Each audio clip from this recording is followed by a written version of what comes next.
2 minutes pour comprendre aujourd'hui les aliments et le foie. Qu'est-ce qu'on doit manger pour garder son foie en bonne santé?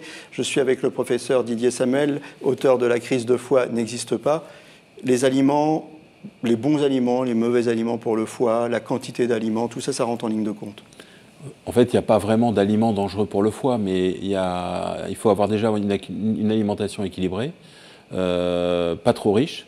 Il est certain que si c'est trop riche en glucides, c'est-à-dire en sucre ou en lipides, c'est-à-dire en graisse, là il y a un risque d'accumulation de graisse dans le foie et de ce qu'on appelle la stéatose. C'est souvent associé d'ailleurs avec d'autres phénomènes. Stéatose, on appelle ça aussi les NASH, pour que les gens s'y retrouvent, et on appelle ça aussi la maladie du foie gras humain ou la maladie du soda. Tout à fait. C'est ça? C'est le foie gras. C'est le foie gras. Ouais. C'est comme les oies, on est gavé, on a le foie gras. Mais la différence, c'est que par rapport, on croyait que la graisse, la stéatose, ce qu'on appelle non alcoolique, était bénigne, mais on s'est aperçu qu'il y a des formes où ça progresse et ça peut progresser vers la cirrhose. Donc en fait, ce qu'il faut, c'est avoir une alimentation pas trop riche et équilibrée. Et il faut faire attention aussi quand on a des comorbidités, qui sont le surpoids, le diabète, l'hypertension, qui favorisent aussi l'accumulation de graisse dans le foie. Donc les régimes aussi alimentaires sont à faire de façon mesurée.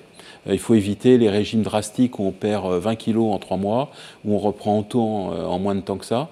Donc si on fait un régime, il faut qu'il soit équilibré, progressif et en essayant de ne pas reprendre son poids.